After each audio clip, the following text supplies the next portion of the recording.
km par jour pour aller au travail, avec une durée médiane qui vacille entre 50 et 60 minutes.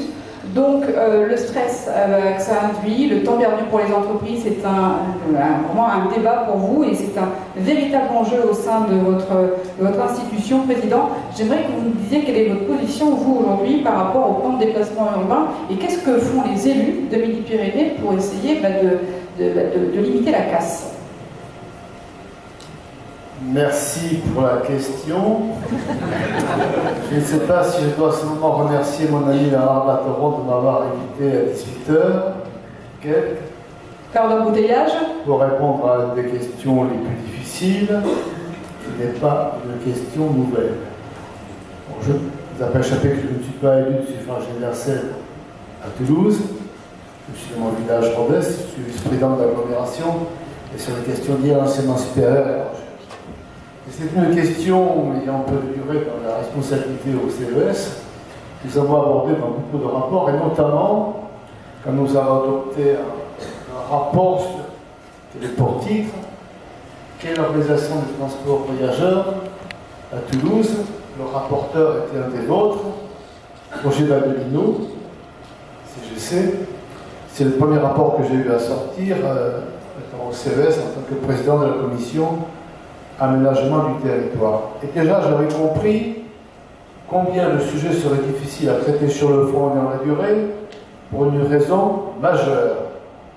C'est l'incapacité à être d'accord au plan politique entre les grandes collectivités, conjuguer les choix, un choix, et les moyens financiers en des temps n'étions pas encore arrivés à un record européen qui la dette publique équivaut au budget de l'État.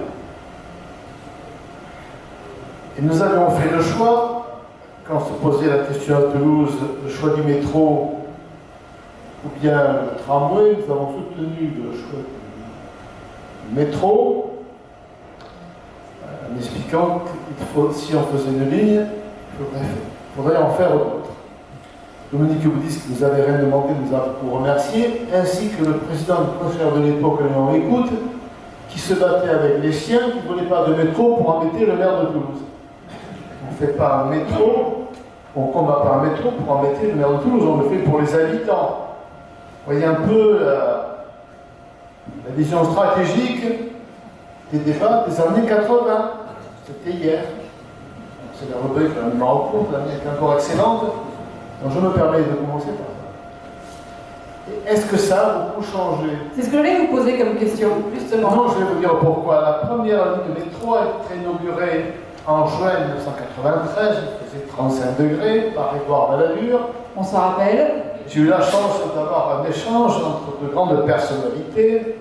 Il y a été un des rares, moins de 5 personnes, institutions comprises, à avoir tenu le projet, placé par le protocole entre Jean-Louis Lagardère et Jean-Luc Ladoucette, le patron de la Caisse des dépôts. Je dis à Jean-Luc Lagardère, on aurait eu à inviter que ceux qui vous ont soutenu un petit pardon, au régime, il y avait 3000 personnes pour l'inauguration. Ça, c'est pas grave.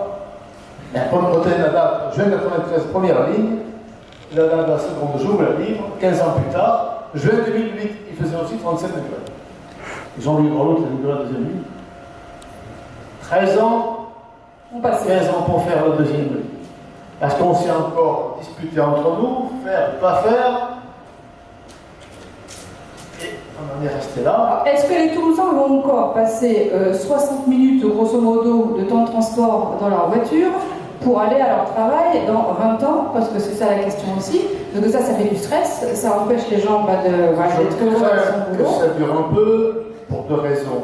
C'est l'absence d'anticipation sur l'évolution démographique de Toulouse et la région. Que nous expliquions dans nos avis récurrents. 15 000 nouveaux habitants par an en Midi-Pyrénées.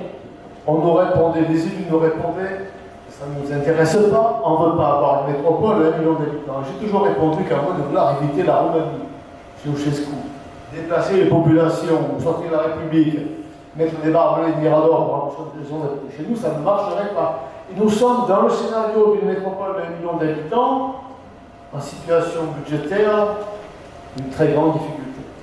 Les électeurs à Toulouse ont tranché dans le débat électoral, ils ont élu le maire de Toulouse, Modène qui a été élu pour faire une troisième ligne de métro.